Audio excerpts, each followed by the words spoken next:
All right, so here we go. This is our next phase, I guess. I'm in the process of setting up the paint booth with all of our pieces. I kind of have them up on jigs here. So plastic sawhorses with 2x4 braces. Before I even get to painting all this, I'll actually sit here with the paint gun hooked to the air compressor, and I'll just, pretend to paint these to make sure that the air pressure isn't gonna knock anything over, that there's no surprises when you actually go to start putting product on your pieces. But I have enough room in between where I can very comfortably get and paint. I do that a lot, is I'll just come in and I'll ghost paint just to make sure that I'm not going to accidentally bump my fat behind into any of the pieces. And I'll position things the way I want to paint them in order. So for instance, you always want any overspray to land. So like that, that's got to be fixed yet. We got to tape that back. But so let's say I start with the hood, get this primed. Then I'll probably jump to the mirrors, and the overspray is going to land on an already wet product, and it'll blend in without a bunch of issues. Likewise, then I'll probably move to the bumpers, and I'll spray those, and I'll come back and hit these pieces, and then finally any of the other miscellaneous things I have hanging in the paint booth. So right now I've already opened up the door and I've blown this out. Now we're going to take some plastic sheets, cover up all these pieces, because I'm too lazy to move them out of here, okay? But I'm going to cover all these up with plastic. Then I'm going to take the garden hose and I'm going to start spraying down the walls, making sure I knock down any dust that's built up on the walls over time. Take it. Likewise, I'm going to spray the floor out, get all that out of here. And then I will also mop this, like I said, a bunch of different times. Keep the floor wet, keep the dust down as best you can in a paint booth that isn't a paint booth, right? So, but it's the process I've been following, and it's worked thus far for a quality that I'm happy with. So, got a little more work to do. I'm going to work on wrapping all these pieces in plastic, hosing this sucker down, and we'll just take this step by step here. The goal, I think, would be by the weekend to have all of these pieces that need to be in primer. That gives us then time to wet sand them all down and prepare for the next phase, which for some of these, like the hood, will be, the hood and the mirrors will get an epoxy primer. The rest of this will be wet sanded and then ready for paint and clear. So plastics aren't getting the epoxy because it's too hard. It would be very easy to crack given the flexibility of some of this. So that's my plan, that's my goal. Let's get after it.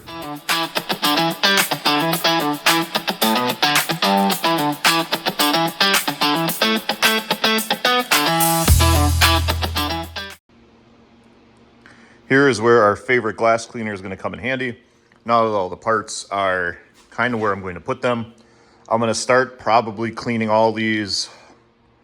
Well, honestly, I'm going to use this until my paper towel or rag comes out clean on a piece. And that'll kind of be my indication that this is clean enough for the alcohol-based cleaner. And once that's done on all the pieces, I will come back and do the exact same with a wax and grease remover. Now there's a whole bunch of different ones you can use. The one I'm using is a product by Duplicolor. I think it's the Duplicolor wax and grease remover. So same thing, we're going to use that and spray all these parts down and wipe them until my cloth comes clean. And if I can ever find my container, my spray container of that, I'll show you what I use. I don't know what I did. Oh, here it is. This is just a Home Depot special pump sprayer. Now this works out real nice. You can adjust the tip and you end up using you end up wasting a lot less product. It makes the quart or the gallon or whatever you buy of the wax and grease remover last a lot longer. Now, this is not made for it, so eventually the little O-rings in here will dry out, but these things are seriously like $8 a piece. So Good enough. So we're gonna get cleaning. I'll throw you on time lapse, get all this cleaned up, and one step closer to spraying some primer.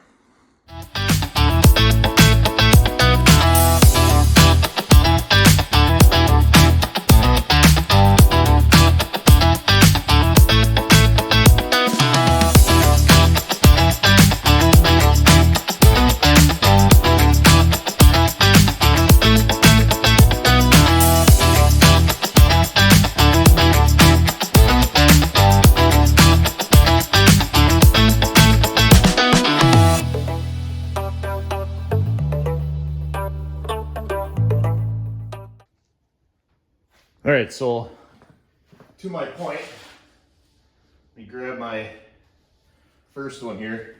So when do you know how to stop? Well, here's my first rag. All right, pretty dirty. A lot of contaminants, organic dust, things like that. Here's the last wipe down, clean rag. All right, that's how you know you are done with that step of the cleaning process.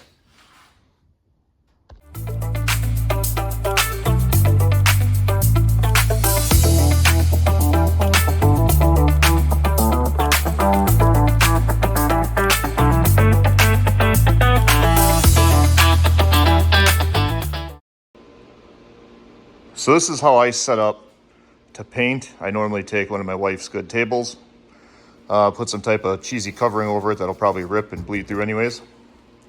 But then I kind of lay out how I want to work. So items I'm not going to use but I might want, I kind of keep over on the left, like rags, degreaser, sprays, cleaning products. We'll go over the gun and stuff I use, but I am using the Harbor Freight stuff with their universal paint system. It's a good kit. It's okay for a regular Joe like me. They're very easy to take apart and clean. They seem to do a good job. I did get a little bit better Harbor Freight gun. This is like the second one down from the top. Sprayable primer like this, fillable primer. This is a 1.7 gun. So it just allows a little bit of that thicker product to flow through it a little better. I even label the bags it's in just so you can quickly look. You can also tell by the tip. Okay. And we'll go through my pre-spray prep here in a little bit. But again, Automotive Supplies, where I get a bunch of my stuff. These are just their mixing cups. I'll probably mix, I'm not quite sure how much product to mix. I'll have to think about that, but I like to have a couple prepped and ready to go. These are the cups that'll sit on top of your gun. They're okay. They're a little flimsy, not the best, but they do work well. I'll try to prep, make sure I have two of those prepped so it's easy for me to swap things over. Of course, a filter when we go from our cup into our spray cup, from our mixing cup to our spray cup. But the nice thing about the Harbor Freight ones is they also have like a little filter screen on this piece too that sits on the gun. So you kind of get a little bit of double filtering there, which is nice. I like these grease and blend prep tack cloths. These pads, they don't leave behind a residue like, say, a woodworking type of tack cloth would potentially. So everything's already been wiped down and degreased. I will then come right before I spray with one of these, and we got our product laid out, so everything's just kind of ready. We got our activator, we have our primer. Now this has been sitting for quite some time, so when we're that far, we'll get a mixing tool in here and we'll make sure we'll probably sit and mix this thing for 5 to 10 minutes, just making sure that all the chemicals are stirred up and mixed in, and that we get a good sprayable finish. And then probably the most important part is the TDS sheet, the technical data sheet. Anytime you're going to spray something, this one I've marked, this is for my high build primer. This is where it's going to tell you the pot life. So once we mix something up with the activator, I always like to go on the lower end just to be safe. So 30 minutes at 75 degrees. We could probably go a little bit longer. We're going to heat the shop at 70. Let's see what else. Anything. We have some initial gun setups here. Some of this I take with a grain of salt. It all depends on the gun and everything else. But I will probably run a little bit more than 10, just based on my experience with that gun. You'll also have to take into consideration air compressors way over there going through tubing. You know, what kind of pressure and volume am I getting out here? In this case, I do have a regulator right here, so I can help dial that in a little bit better. You can put a regulator at the bottom of your gun, but I've been advised that, yeah, you can do that, but unless you have a very expensive high flow, one, it's likely choking off your air volume. So I'm going to regulate and filter there. We have our water filter here. That's as good as this guy is going to do. And then it should tell us how to mix this. Somewhere here you go. You can use this product as a sealer. We are not, so we are going to be 4-to-1. I don't think we're going to reduce it any. I'll make that decision though. If anything, we might do a 4-to-1.5 if we are going to reduce it.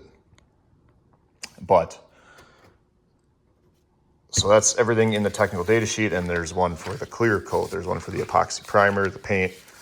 So good to keep. I print them out and just keep them as a quick reference material. And yeah, we're pretty much then ready to come back tomorrow morning at some point, get moving here. So not much has changed. If I turn on the lights here, I've gone through and wrapped some of the bottom of my supports just in an effort to keep dust down again. Like I said, we'll come back through here with a wet mop, wet the floor down again, in an effort to keep dust from coming up. Earlier today, we already sprayed the walls. The hood, I have a few little things to do yet, so I will probably scuff a few things here and re-wipe it down. That's okay as long as you're not doing heavy sanding. It's easy to control, especially if you just come in here with a little wet sand. It's not the end of the world. But then I always like to make sure, coming through here, see if I can find an example, but anywhere, right, you don't want, as you spray, you don't want plastic to come up and then stick to your part and ask me how I know. Been there, done that. And right before I spray tomorrow, I'll come in here with the gun. Well, let me get it. I'll kind of show you what I mean.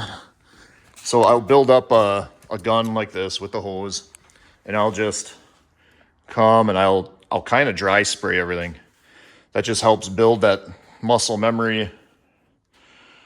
And if I think there's somewhere I'm going to have an issue spraying, like in this big groove, I'm going to work that out right now. So I'm going to come in and spray from this angle, and then I'm going to come in and spray this angle. Everything's wet, and try to get product down into that groove. So that's just what I do, because I don't do this enough to be a quote professional, but I'll, same with like in here, right?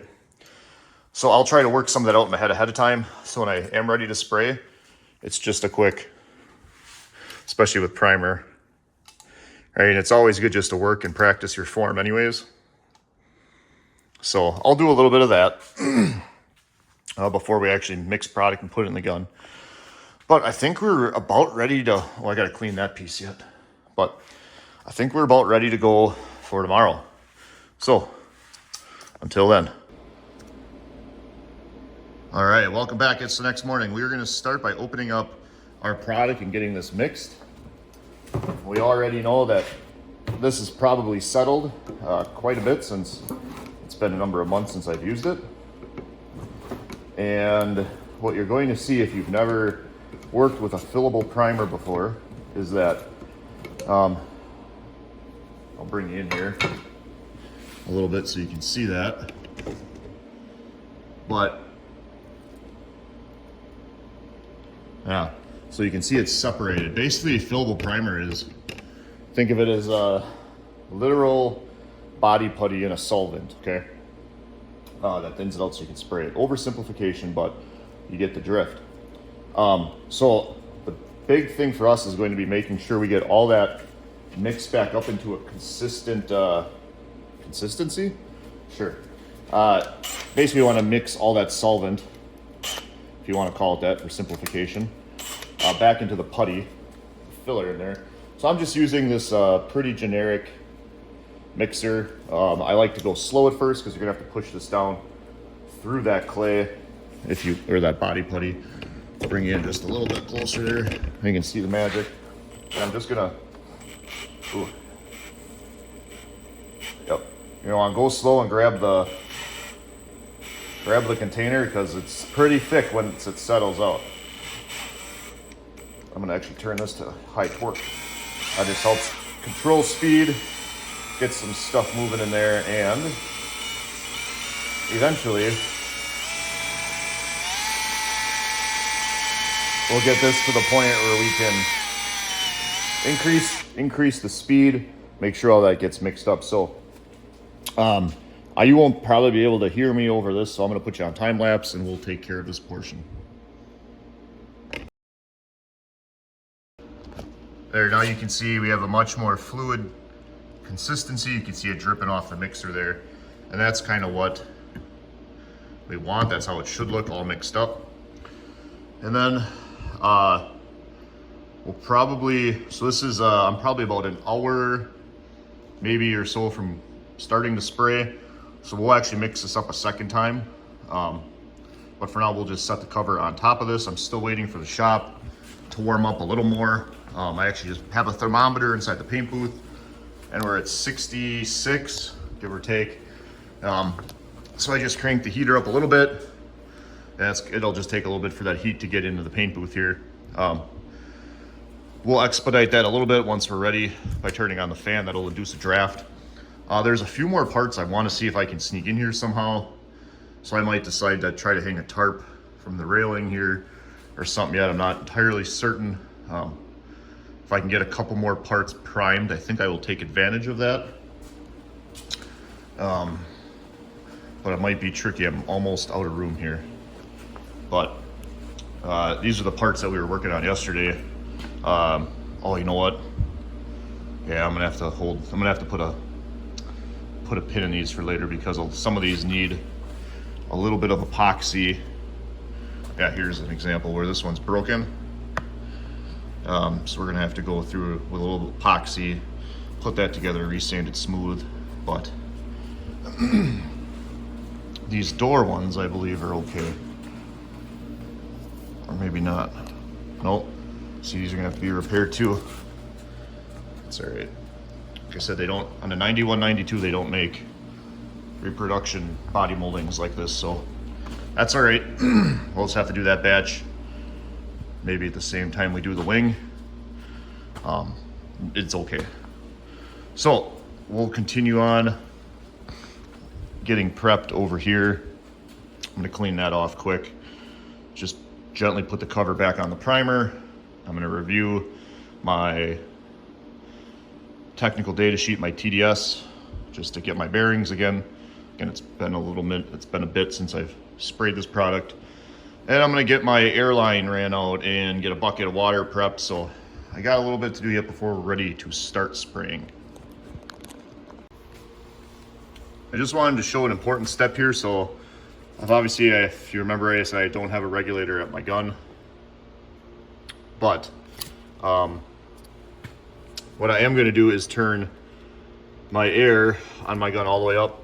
And then we are going to, well, we're gonna run the gun and see what my running PSI is. So I have this turned all the way up.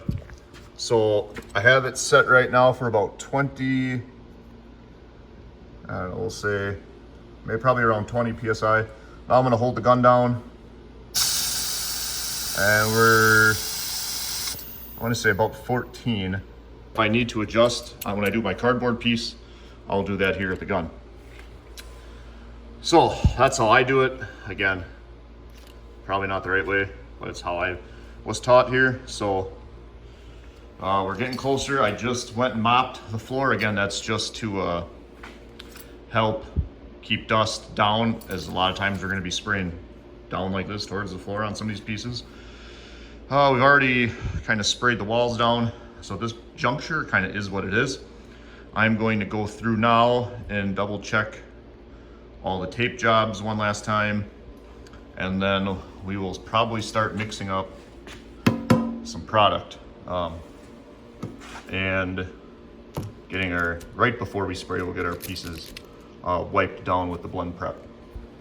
So it's getting real. So I'm gonna try to show this. We're gonna go through a little pre-gun prep clean. I'm gonna take a little bit of the urethane reducer, just dump it in the top, and I'm just gonna let that spray it out, just to make sure there's no other contaminants or anything else in this gun that we wanna make sure are out. We wanna make sure our fan looks good. It's a quick step to just making sure. It's one less thing that could go wrong. Let me see if I can't get you somewhere here as I make a mess. So we're just gonna throw a little bit. That's good.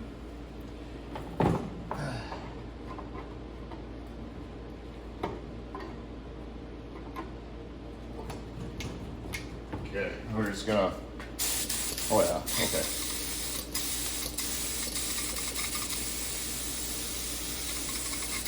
That all look good.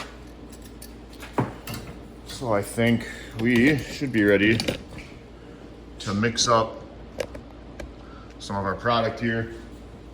And I think we're gonna go, well, first we'll find our 4 to 1.5. I think that's where I'm gonna go. 4 to 1.5. Or do I wanna go 4 to 1? It's tricky with the plastic bumpers. If I wet sand through the primer, I have to reprimer it. So I think normally on sheet metal and stuff, I would go 4 to 1.5 or 4 to 1 to 1. I think this time around, I'm just gonna go a straight 4 to 1. Keep the product a little thicker, give me more opportunities to have some success on those plastic bumpers, because we can't have any virgin plastic showing when it comes time for paint, because it won't adhere without a whole bunch of work. And then there's, yeah. So we will go with a straight 4 to 1 to 1. I'm gonna start with, so these, let me back up. So these Harbor Freight containers will hold 20 ounces of product. So when I look at my 4 to 1, I'm gonna try to mix up, looks like I can do, I think I'll do 7. I'll start with 7 ounces of primer and the 1 of the activator, and that'll give me about 18 ounces of product. And I think we're gonna go ahead and mix up 2 right away. I have already stirred up my primer again. So in the mixing cup, I'm not too worried about using a filter at this juncture. I will say that most of these cans have like data on them. So when I pour, I'll always try to pour on the side of the can that doesn't have any useful information. So what did I say? Now we're gonna go to 7. So let me get this filled up and I'll bring you in when I add the activator. This isn't rocket science by any means, although my first time around I was confused, but I've been told by my friends that's easy to do. Confuse me, that is. All right, so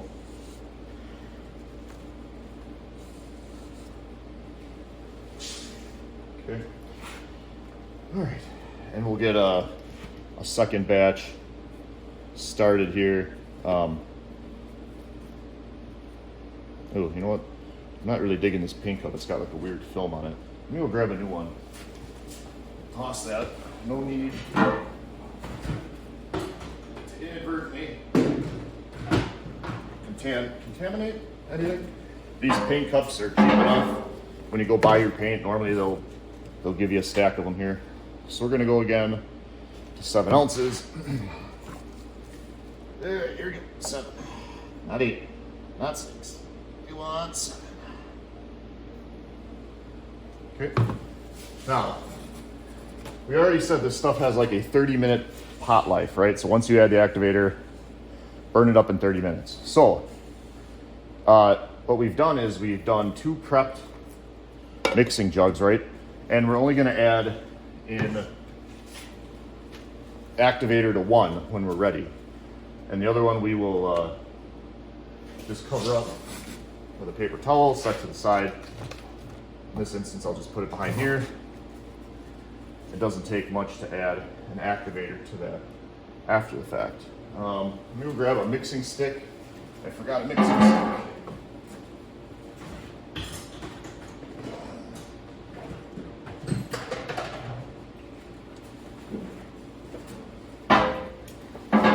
Okay.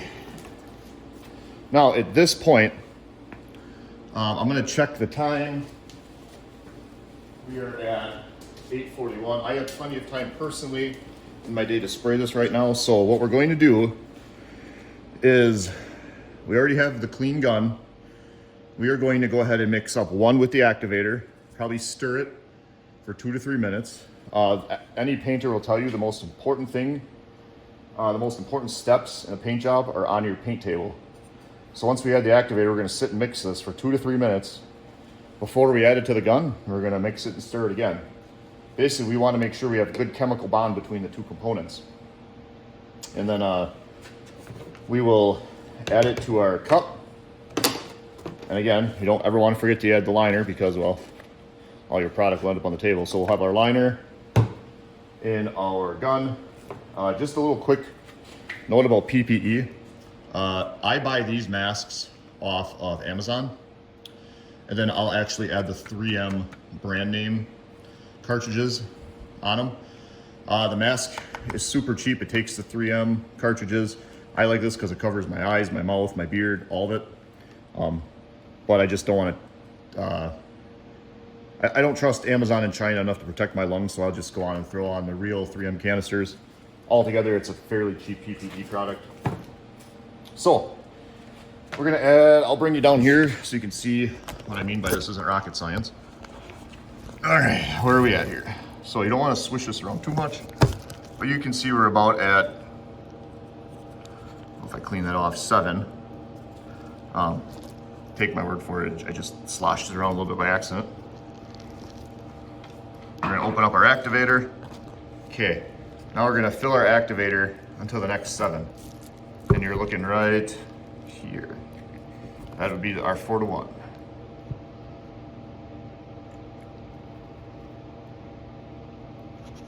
Okay. I always let that settle for a second, and I would say we are right at the mark. Very important, you just follow these directions exactly, and you won't have a problem. All right, so we're gonna now get that all stirred up. I'm gonna throw you back in the tripod here. Okay, it's always important to cover your activator because your activator will, it'll off gas, and you don't want that. You just want all those chemicals to stay right where they need to be. And again, we don't want to ever short ourselves here on stirring. So it is currently 8:43. So around 8:45, we'll be done mixing this product up. And we're just stirring it back and forth. Nothing super exciting here. I do want to take a second here to talk about my giveaway coming up. And for me, it's more of a cleanup, but I know there's a lot of 3rd gen guys, there's a lot of LS guys out there. So at first I gotta find a box. And then once I find a box I'm comfortable shipping, I'm just gonna load that sucker full of LS parts that I have left over, some 3rd gen parts that I have left over, and it won't be anything like buy my stuff, because I don't have stuff, let's be honest. I don't have merch, I don't have anything like that. But it might be, I'll do a video and say, hey, everyone who leaves a comment on this video will be entered. Not this video, I'm just saying hypothetically here in the future. On a future video, anyone who leaves a comment will just be registered. I'll throw it online into one of those random drawing sites to pick a name out. Just to have a little fun. For me, so far, this has been fun. Maybe not the body work and the sanding, but hanging out with you guys, making these videos, I've really enjoyed a lot of the aspects of that. Most of the YouTube content creators I've met have been pretty cool. And the car community in general has been really good to me. So looking forward to getting this car done, and I'm gonna take you guys with me. I'm trying to buy another car. I won't give out any details on that, but I'll certainly take you with me when the time comes to try to drive that thing home from Texas, Arizona, and Missouri, wherever I end up getting it from. All right, let me check the time here. Okay. It is 8:45, so right now I'm just gonna kind of dump my filter on top of that as a dust guard. Now we're gonna take our prep cloth, our blend prep cloth, and we're going to go and start wiping down all of the parts. So I'll put you on a time lapse for that, and then we will get our gun, our product in our gun, and do a couple test shots, and we'll see how this goes.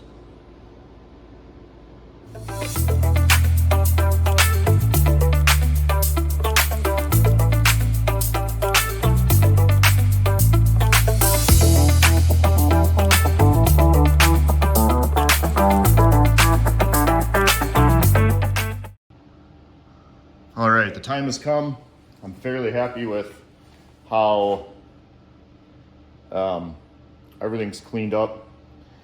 We're gonna just mix our product here a little more to make sure nothing's settled. Now this has been sitting with the activator in it probably for about 10 minutes, so technically we have about 20 minutes left to use this at this temperature. So we have our liner in our cup. We're basically gonna fill this up with the Harbor Freight Spectrum stuff. Don't go past 20 fluid ounces, you'll just make a mess. So we're gonna move our filter over to that, and get it strained out. Make sure you go slow enough where you give the stuff in the filter time to make it through the screen. It should come out pretty darn close because we mixed up about 20, so, and you'll never get it all necessarily out of the cup. So we'll set that off to the side now. Let our funnel finish the product that's in it. Sometimes you'll catch stuff in the funnel. This actually looks pretty clean. So now with the Harbor Freight stuff, you'll hear the caps that go on, and what you'll want to do is, I've learned this the hard way, 4 fingers, right? Push this down until you hear a solid snap. It should snap all the way down to where you have no gap left. Now that is imperative. So then this black cover has some pretty coarse threads, and it's easy to give a false positive. So I like to lightly start this collar, and then when you feel it start to grab, just give like a 1/16 of a turn. If you over tighten this, you risk stripping it, not getting a tight seal, and product leaks all over your gun. Again, you can ask me how I know, but I do. So then, what I like to do, I haven't found, because these systems are a little cheap because it's Harbor Freight. And actually I should go over this too quick because I don't remember the last time I used this gun. So the way I like to start my guns, I'll drive this needle all the way in, then I'll go out 2.5 turns. So 1, 2.5-ish. And that's where that's my starting point. And it has been for most of this project. I'll adjust it a little bit on some cardboard if I need to.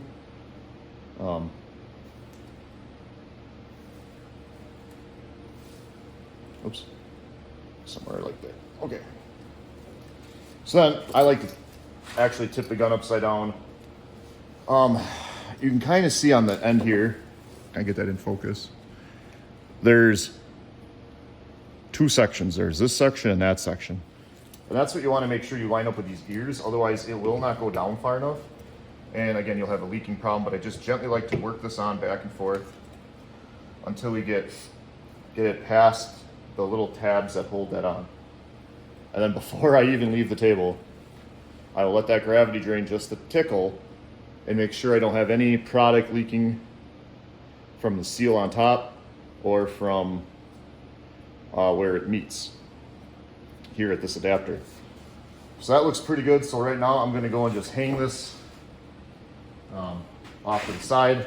I'm gonna get my PPE on, set you guys up, and we'll get the spray and see how this goes.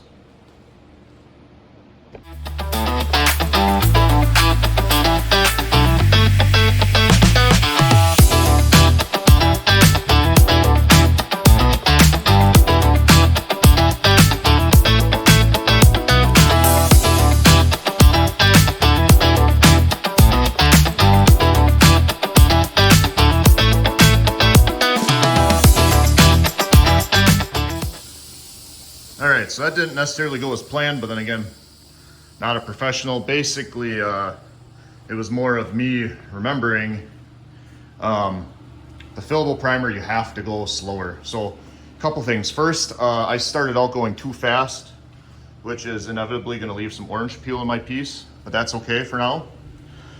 This product is perfect for you to practice technique, etc. I actually slowed my gun down and I actually dialed my air. I increased my volume, okay? So I turned up my PSI, my regulator, but I turned it down a smidget at my gun, and I ended up getting it to lay out at the end pretty smooth. Now, we are gonna go through and probably do one more coat on the hood and the mirrors. The plastic pieces are probably gonna get 2 more coats. Again, I wanna make sure that I have enough to sand without worrying about cracking it. I can already see, like, this is gonna show some imperfections. Like wherever you didn't do a good enough job, you're gonna start noticing it here, but that's okay. Again, this is a 10-foot car. I'm not gonna go through and make every one of these pieces perfect. This is something I want to put back on the road and just have look nice. So that's what we're gonna do. You can see some of the imperfections here. You can kind of see some of that spidering. Now, people are gonna be like, oh, you didn't sand that spidering down enough. Well, that spidering I sanded down to plastic, okay? So at this point, I'm gonna leave it. And if I decide it's still not to my liking, before I paint, I might just come with a little, not a gel coat, with a little glazing putty and just glaze over that. But what we're gonna do now is let all this flash off until it's no longer shiny. You can see that's kind of shiny there, dull, shiny. The hood is pretty much flashed off. This is also a good time to check. This is where you're gonna start seeing any zebraing, or maybe your overlap wasn't great. And I know on the hood I was struggling a little. So you can see this is already flashed off, but you can see I'm light, dark, so I missed that spot. That's okay. The hood is gonna get 1 more coat for sure. Some of these may not even need another coat. Those actually look pretty decent. But for the sake of being able to get these as nice as we can, I think everything for sure will get another coat. So we're gonna let all this flash off in here. I know I used just over 40 ounces to do these pieces. So now in my quote free time, we're gonna go out and measure out some of that product so I don't have to stop and do it in the interim while this flashes off. So that's kind of what we're gonna do right now. Then we'll come back and we'll get to spraying again. So here's another little imperfection. You can kind of see right there that I didn't notice before. So that's very interesting. I don't know what that would be from. But again, some of these pieces might have to be sanded down and sprayed 1 more time. And we're just gonna kind of have to wait and see. But I'm gonna go get mixing some product up, and you guys don't need to sit and watch me spray all this again. So I'm gonna go do that and then I'll be back. All right, so here is, we're probably about 5 minutes now after the final coat. Let's start back here and we'll take a look at the pieces. The hood, I only did 2 coats on. This has already been sprayed and block sanded and worked once. So once we wet sand the hood, it's going to be ready for a sealer and then paint, clear. The mirrors and everything came out really nice. Again, these are metal, so even if wet sanding, I get down past the primer, that's okay. These are gonna get sealed. I think the plastic parts, like these little ones, because of the hard edges, and I can't have exposed plastic, I will probably leave those. Or I will scuff them exceptionally light, just to be able to hold the paint, just so the paint has something to stick to. But we're not going to do any crazy, quote, block sanding or anything like that in the plastic parts. Filler cap came out pretty good. I just hit both sides of that. Same with the headlight covers. Those also only got 2 coats. They're already flat. This is just going to be a quick wet sand and be done. These were virgin plastic, and they do have kind of a goofy curve to them. So these I did do 3 coats on. These are they go up underneath the front bumper cover. And speaking of bumper covers, these are still flashing off a little bit, but I think these are going to be just fine. Now again, my goal is to just get this on the road looking white, one color white, 10 foot, from 10 feet away, coming out of a car show. You'd be like, yeah, look at that guy's 3rd gen. Yep, that's what I'm after here. So when I do go and sand this, honestly, I'm not going to be worried about all the little nooks and crannies. I'm going to be where your eyes catch, which on here is going to be the slip here, the flat surfaces is where I'm going to be focusing when I go through with my wet sanding sponge block. 400 grit is what we're going to use, nice and light. Same with the front bumper cover. Now, interestingly enough, I don't know if this happened while I was moving pieces around or what, but that crack was not there when we started. So it's not a big deal. It's underneath. Honestly, I'll probably, once this is all dry, I'll take a look and epoxy a little bit of that, because this is this is very underneath the car. And you can see I didn't really care too much about where else, where I did some other repairs with epoxy, because no one ever sees it, and I don't care. So we'll take care of that, make sure that's good to go. But other than that, there's a little bit of dust in here that'll come out with a wet sand. Actually, the dust really, that might be the only piece of dust I've seen so far. Otherwise, everything's come out pretty clean, which is great. Now, this bumper cover is not perfect. I tried to hide as much of it here on the lip, but we will still see some of that once it's painted, but that's all right. Like I said, no one makes these bumper covers, so you're kind of left with what you can find. And I didn't care enough to body work this entire bumper cover. And just, if you haven't seen that video, this bumper cover had been painted like 3 times. So just to get to this point, we had to sand through 2 layers of clear, 4 layers of primer, 2 layers of paint, and it's just a nightmare. But on the plus side, I think those spider cracks are going to stay buried. We'll have to see over time if they work their way through or not. And again, that was down in virgin plastic, so I can't go much further than that. We were able to get inside here pretty good, which was great. Like I said earlier, when you spray this primer, it's a great tool to say, okay, where do I have to manipulate the gun to spray? And actually I was able to spray in all these crevices pretty easy. So when I do move to then paint, and more importantly clear, I kind of know already where I have to point and angle the gun to hit all the spots. Now, of course, shooting paint in clear is different than this stuff. But overall, I'm pretty happy. This is a big step. That will allow me to get the bracket and the fenders aligned, loosely. Then I can put the hood on, bolt all the fenders in place, check the door gaps, and then come back and we'll tighten the bumper cover down. That's a really big step. Same with the headlight covers. That'll allow us to make sure we get them, everything is square. There's a lot to these 3rd gens to square up. The fenders, the front bumper cover, if you have a Firebird, right, we have the pop-up hood lights with the hood itself. So lots of things. The rear bumper cover, not so much. We have a piece of the ground effects that'll kind of squeak onto there. But all that we can do after the rear bumper is hung. And so the next step for me, this is where we're going to leave this video off. The next video, we will go into kind of the final prep before paint. And that'll be quick. It'll be paint, let the paint flash off, and then clear, clear, clear, clear. We're shooting for 3 coats of paint, 4 coats of clear. We'll look at the bumpers. I'd rather not put as much on the bumpers because of the flexibility. So we may try to shoot 2 coats of white, see how it looks, and do 3 coats of clear.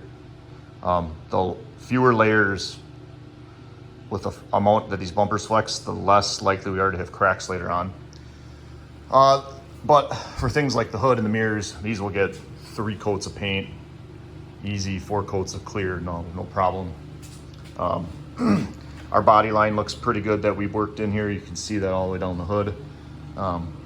This line was missing when we started, so I'm pretty happy with how this hood turned out. Again, it's not a perfect hood. At some point, a tree or something had fallen on this. We had to rework with a, this was almost a year ago now, with a dolly and a hammer to work a lot of that out.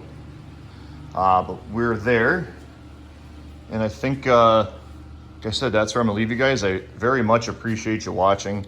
If there's any questions, put them down in the comments. Again, I don't need the negative ones. I know I'm not a body guy. I know I've cut corners. Again, 10-foot car. I'm a guy with 2 kids and a full-time job, right? So this is, I just want to get this car assembled, get it back on the road, and have some fun with it. So I'm gonna let all this basically sit overnight. I know the TDS sheets say you can start sanding in 3 hours, but when you do like 3 coats like we did, it can get gummy, and I'd rather just have a nice hard primer surface to wet sand on. So we'll come back tomorrow morning and with a bucket of clean water and some clean sponges and start wet sanding some of this down. Again, very carefully so we don't go through the plastic. So now I'm gonna just shut the fan off. These are all pretty much flashed off at this point. Kill the lights, and again, thank you for watching. Very much appreciated. If there's a video you guys want to see, let me know. Leave it in the comments. That's how this video came about. I had a subscriber message me, be like, hey, you should really do a video on some body work. Okay, I can do that. So again, I got a lot of kind of cool things I think I do. Again, if you just want to see someone struggle through it like myself, put that in the comments. We'll see what we can happen. So until next time, my friends, thanks for watching Beyond the Manual. We'll catch you next time.